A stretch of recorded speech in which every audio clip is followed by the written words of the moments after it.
makes the right moves for your investment.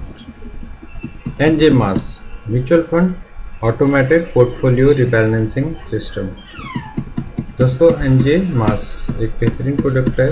हम NJ Mass के बारे में थोड़ा सा डिटेल्स देखते हैं आज. Whenever we go for investment, हम कभी भी इन्वेस्टमेंट के लिए जाते हैं तो हम क्या देखते हैं?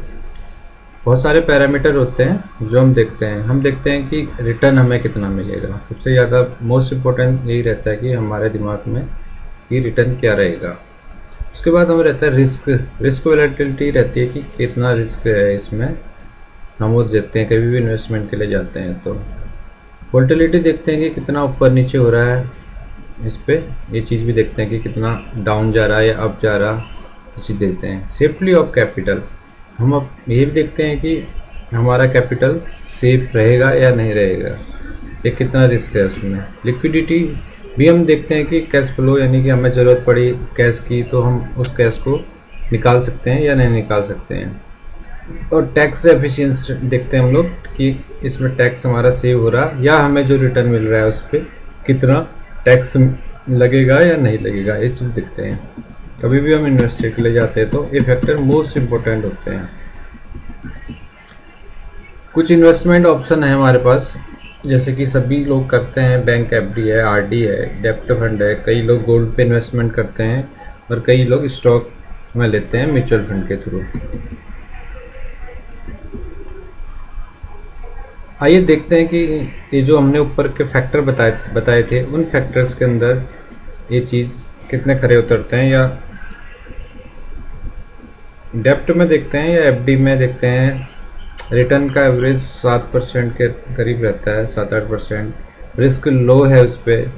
कैपिटल सेफ्टी की गारंटी है उस पर, कैपिटल का जो है लॉस नहीं होता है. लिक्विडिटी हाई रहती है लेकिन कुछ उस पर रूल्स होते हैं. और टैक्स जो है हाई रेट रहता है, यानी कि आपको जो रिटर्न मिलता है उस पर टैक्स लगता है. ठीक है.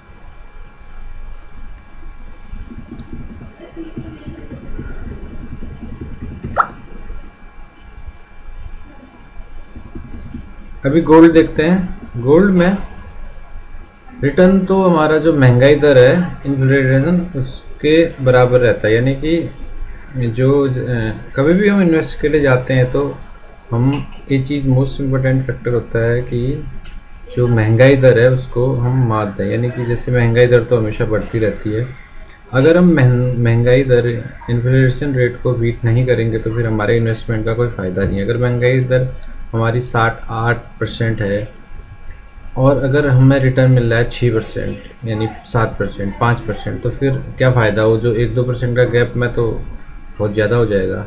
यानी अब महंगाई तो हमेशा बढ़ती ही रहेगी आने वाले टाइम में. तो हमें इन्वेस्टमेंट ऐसी जगहों पे करना चाहिए जहाँ जो कि महंगाई दर को बीट कर सके. गोल्ड के अंदर जो है रिटर्न तो इक्वल महंगाई का ही होता है. रिस्क जो है एवरेज रहता है. कैपिटल का भी एवरेज है. लिक्विडिटी हाई है बट इसमें कॉस्टिंग लगती है. टैक्स लगता है इसमें भी गोल्ड में. इक्विटी के अंदर देखिए रिस्क क्या होता है, हाई होता है. रिटर्न भी हाई होता है. सेफ्टी ऑफ कैपिटल की कोई गारंटी नहीं होती है इसमें. आपका जो कैपिटल है वो उसमें लॉस भी हो सकता है. लिक्विडिटी हाई रहती है, यानी कि कभी आपको कैश की ज़रूरत है, पैसे की ज़रूरत है तो वो मिल जाता है. टैक्स जो है इसमें नहीं लगता है, उसके कुछ रूल होते हैं. इसमें टैक्स एफिशिएंसी नहीं है. अभी इसमें एक एग्जांपल देखिए. हाई रिस्क तो हाई रिटर्न है, लो रिस्क है तो लो रिटर्न है. ठीक है.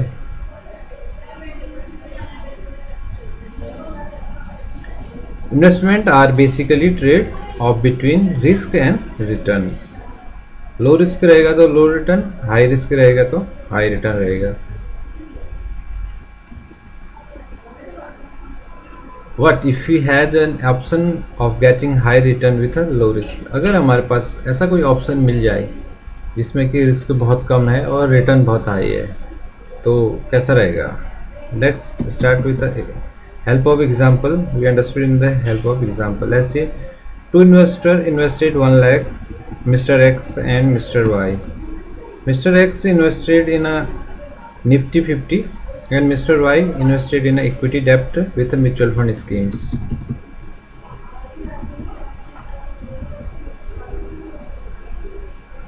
This period is October 13 to March 15 के बीच में हम लोग देखते हैं टाइम पीरियड। मिस्टर एक्स ने 1 लाख रुपए इन्वेस्टमेंट किया और मिस्टर वाई ने भी 1 लाख रुपए इन्वेस्टमेंट किया।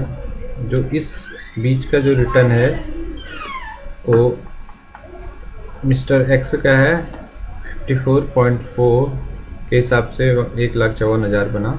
मिस्टर वाई का 50.9 के हिसाब से 1,50,000 बना, जो कि उसकी करंट वैल्यू थी।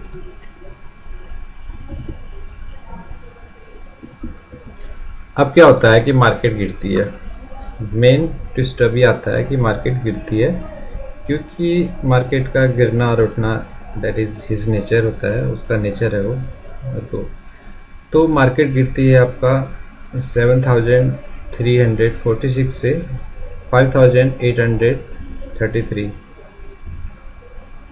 गिरती है। तो उसमें क्या होता है उसके नेक्स्ट ईयर में, ठीक है।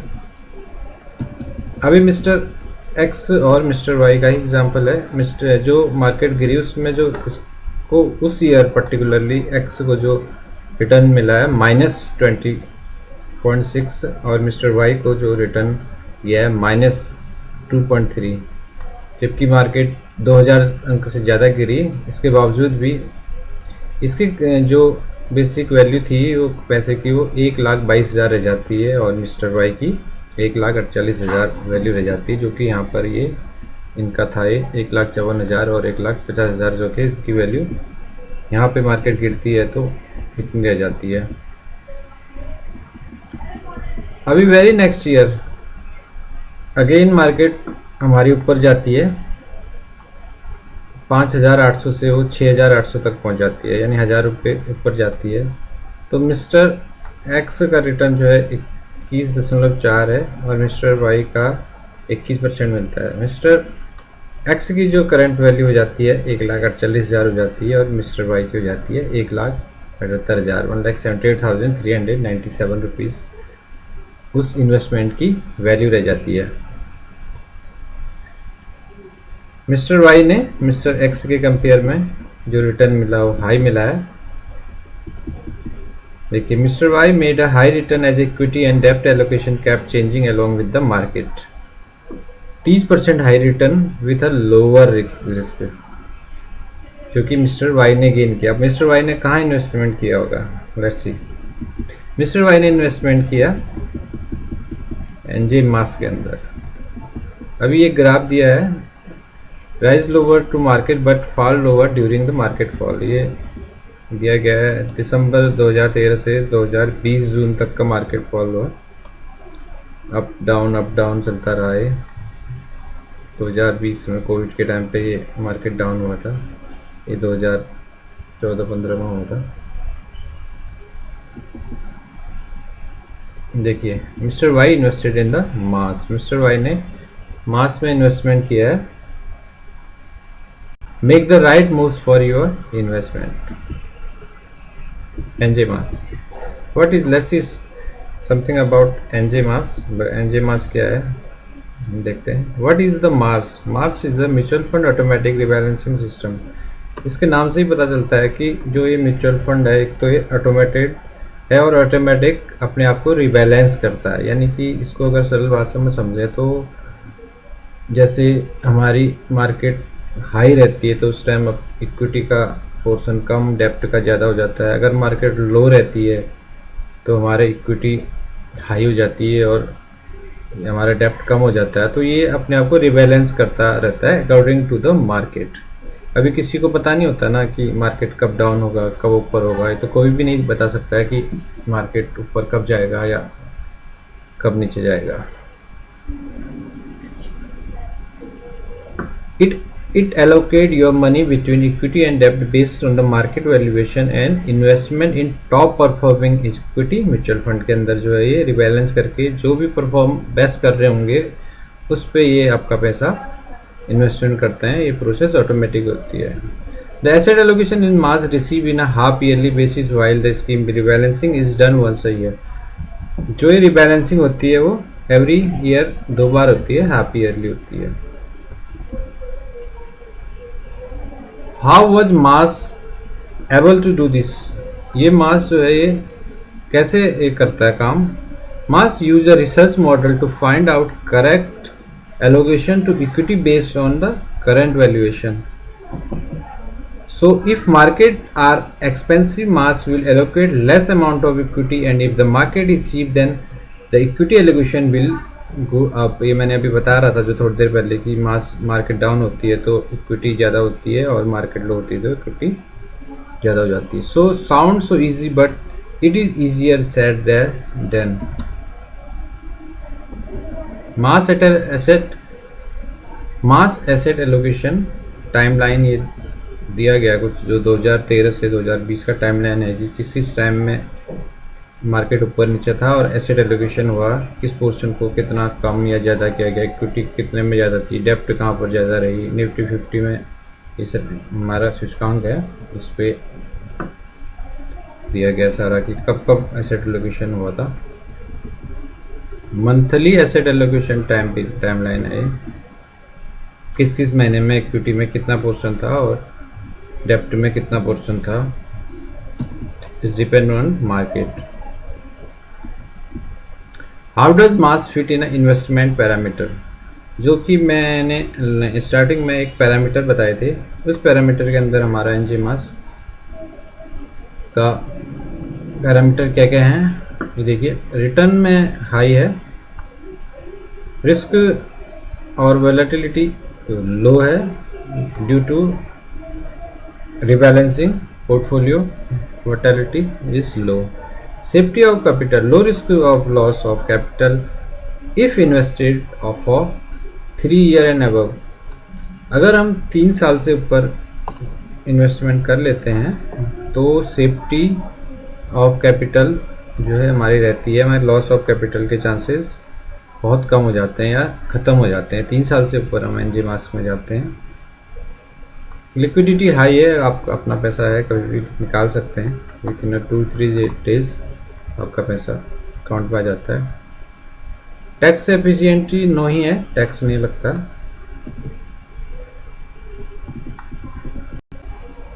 Is there only one investment option in the MARS? No, MARS के अंदर एक इन्वेस्टमेंट ऑप्शन नहीं है, इसके अंदर बहुत सारे इन्वेस्टमेंट ऑप्शन है.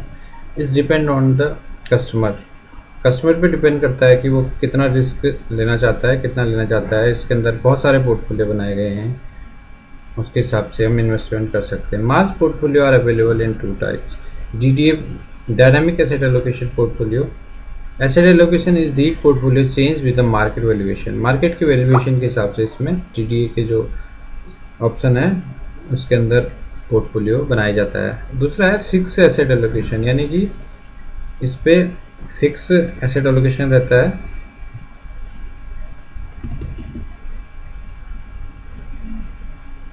अभी परफॉर्मेंस दिया गया है डीडीए पोर्टफोलियो इक्विटी एलोकेशन और डेप्ट एलोकेशन के साथ साथ इसमें जो एग्रेसिव पोर्टफोलियो है उसमें इक्विटी 0 से 100% इक्विटी रहती है और मॉडरेट में 60% आपका इक्विटी और 40% डेप्ट रहता है.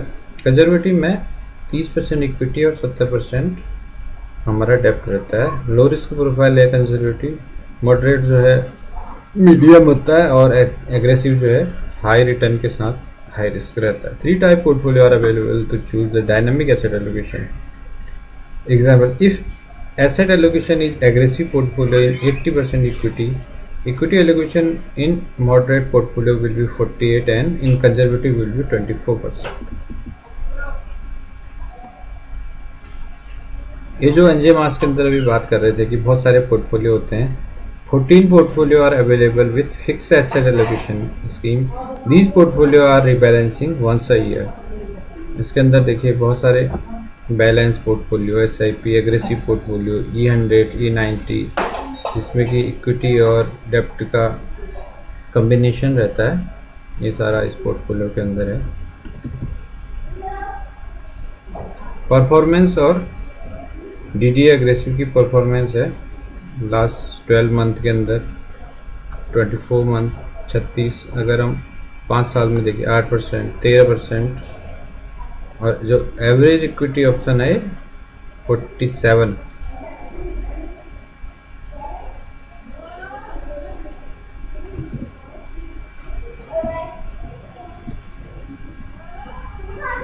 FAA पोर्टफोलियो, अलग अलग पोर्टफोलियो की हमें ये इसके अंदर परफॉर्मेंस दी गई है फॉर द 12 मंथ, 24 महीने और 36 महीने के अंदर। Portfolio rebalancing and scheme change. Asset allocation of dynamic portfolio is rebalancing twice a year. जो डायनामिक पोर्टफोलियोज के अंदर साल में 2 बार एसेट एलोकेशन होता है, अप्रैल एंड अक्टूबर में। एसेट एलोकेशन एक portfolio rebalancing in the once a year in April. जो फिक्स्ड पोर्टफोलियो है उसके अंदर अप्रैल के अंदर आपका एसेट एलोकेशन होता है rebalancing. Scheme change in done once in a year in April in case scheme goes not qualify in investor as per NJ research, the investor in the scheme is redeem and asset allocation to another fund। अगर किसी को लगता है कि ये scheme अच्छी नहीं है तो वो इसको चेंज भी कर सकता है दूसरे फंड के अंदर। The entire investment and rebalancing process is automated. The client only has to press a single button to complete in his investment। जो भी रिबैलेंसिंग का प्रोसेस है वो फुली ऑटोमेटेड है। इसमें बस एक बार आप क्लिक करना पड़ता है, यानी कि एक बार अथॉरिटी देनी पड़ती है, उसके बाद ये ऑटोमेटिकली होता है सारा। There are no charges, it's absolutely free. Rebalancing का कोई भी चार्जेस नहीं होता है, it is the most important. ये अब फ्री, एब्सोल्युटली फ्री है। Shift your investment. अगर आपका कोई पुराना इन्वेस्टमेंट है तो उसको भी आप मास के अंदर जो है फंड को स्विच किया जा सकता है।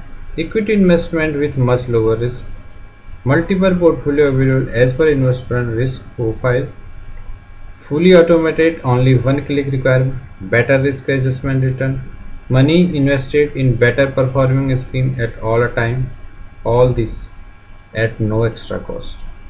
ये हमारे मास के कुछ पॉइंट्स हैं।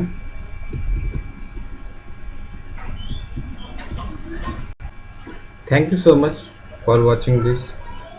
तो मैं यही बोलता हूँ कि एनजे मास एक बेहतरीन पोर्टफोलियो है, इस पे इन्वेस्ट करना चाहिए ज़रूरी। लॉन्ग टर्म के लिए तो ये बेहतरीन रिटर्न आपको देगा। So thank you so much. In case of any query and doubt, let me know. I will solve all your queries with a no cost. Thank you so much. Have a nice time. Happy investing. Thanks.